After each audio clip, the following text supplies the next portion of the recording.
Scientists have discovered the strongest evidence yet of possible life beyond our solar system. Researchers using the James Webb Space Telescope say they have detected in a distant planet's atmosphere two gases that are generated on Earth by living organisms. And here to dive into the significance of this discovery is University of Washington astronomer and author of The Last Stargazers, Emily Levesque. Welcome back to the show. Hi, great to be here. Oh my gosh. Okay, I want to get into this. This is such an interesting, exciting topic. So it's been a little while though since we've had you on the show. So first of all, what do you do as an astronomer? So I very literally study stars. I have colleagues that study galaxies or study planets or planets around other stars, but I'm really interested in literal stars and the physics of, how they work, how they form, how they die and explode and leave behind something like a black hole. I'm just curious about everything that has to do with stars. Like dream job, it sounds like for you, right? It's a lot of fun. How did you get into this line of work? I got into this when I was a really little kid. I was stargazing in my backyard. I remember seeing, photos from NASA, pictures from the early days of the Hubble Space Telescope, and they just completely captured my imagination. They got me interested in science, interested in math. Growing up, people would ask me what I wanted to be when I grow up, and I would say, well, I want to be a ballerina or an astronomer, or I want to be a firefighter or an astronomer. And astronomer just stuck. I think a lot of people got hooked on science and math through NASA and through all the amazing stuff that they do. And for me, I just never got too far from the astronomy that started it all. Gosh, that's amazing. And I know you have a lot of feelings too about the James Webb Space Telescope and a lot of the information that it's been gathering too. So why is this telescope so special? So we launched Webb just a few years ago, and it's this incredibly powerful new telescope. It is 1 million miles from Earth, so that's 4 times as far as our own moon. Wow. And it's got an enormous mirror. It's more than 20 feet from end to end. And because the mirror is so big, that means that it can detect the very faintest bits of light from tiny, distant, or dim objects in our universe. Fascinating. It's designed to detect infrared light. So this is light that's too red for our eyes to see, but it's perfect if you're looking for something like light from a galaxy on the other side of the universe, or if you're looking for, planets around other stars. Gosh, and new information is coming in all the time, but recently a team of astronomers detected what they call the most promising signs to date of possible life. So tell me about their discovery. Yes, so this team actually did some of the most cutting-edge observations that Webb is capable of doing. They were actually measuring the chemistry of a planet's atmosphere when that planet is around another star.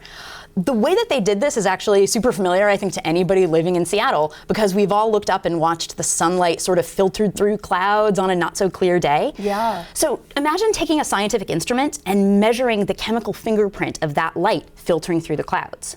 You could compare that to what the sun looks like on a clear day, and the difference between the two would tell you about the chemistry of what's in those clouds. So this team did that, but for a planet around another star called K2-18b. They actually were able to detect the sort of fleeting moment when that planet is passing in front of its sun. And they measure the light from that sun, they watch it filter through the planet's atmosphere, and then they can figure out the chemical fingerprint of that atmosphere, like every little atom or molecule that's absorbing that light on its way to us. And when they did that, they detected this molecule called dimethyl sulfide. Detecting these gases?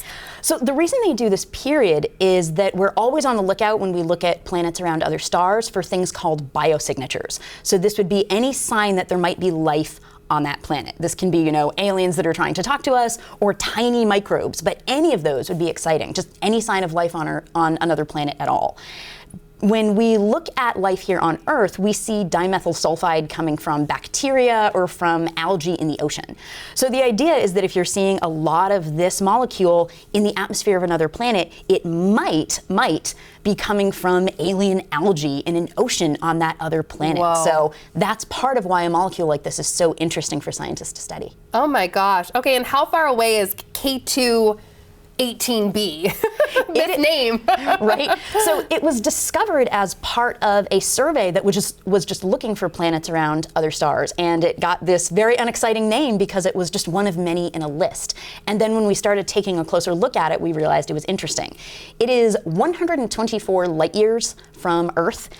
Put into miles, that's 700 trillion miles. So pretty incredibly far away. It's amazing we can take the observations that we can of it. And we've actually been studying this planet for a little while.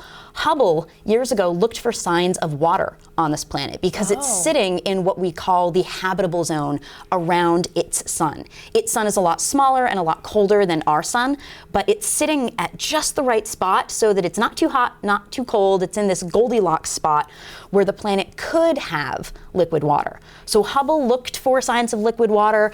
Webb, actually the same team that made this discovery, found carbon dioxide and methane in the planet with Webb, and they got just a hint of this dimethyl sulfide a few years ago. And this was sort of the update to those observations where they were looking and feeling a little more confident that they had actually found it. Gosh, well, with how far away it is, I guess we're not headed there anytime soon. Sadly, no. Okay. Are there next steps too in confirming whether these gases are indeed produced by extraterrestrial life? Yeah, no, there's several next steps. We want to know a lot more about the planet. I've been talking about on Earth detecting this compound from algae. We want to know if that planet has a liquid ocean for a surface, something where that algae could live. It could be completely different than that. It could have a surface of liquid magma. It could be entirely gas. So we want to know more about what the planet itself is made of. We also want to be really certain that what they detected really is dimethyl sulfide and not some other atom or molecule. This planet has a really thick atmosphere, so as the starlight filters through it, it's a really tricky and meticulous process to say, I know exactly what's doing the filtering. I know exactly what element that is. So I know that the team and other scientists want to make absolutely certain of what they're seeing. And then finally, we want to know where dimethyl sulfide can come from. Yeah. Here it comes from algae, but we've spotted it elsewhere in the universe. We've actually spotted signs of it on the surface of a comet. We've even seen it in an interstellar cloud. So we know that there are other things that could make dimethyl sulfide, and we want to be absolutely certain about all of those before we wind up attributing it to distant aliens. This is all really riveting stuff. Can you share any insight too into how the scientific community is reacting to this discovery and beyond? So I think people who work on astrobiology, which sounds like science fiction, but it's actually this incredibly rigorous field looking for life on other planets, I think they're very excited that we're able to make these sorts of observations at all. It's just astonishing that Webb can measure the chemistry of a planet that is 700 trillion miles away and pick out individual molecules and really probe whether those molecules could be coming from alien life or whether they could be coming from other processes that still tell us about what other planets are like. I think the field as a whole is really excited about the fact that we're capable of this.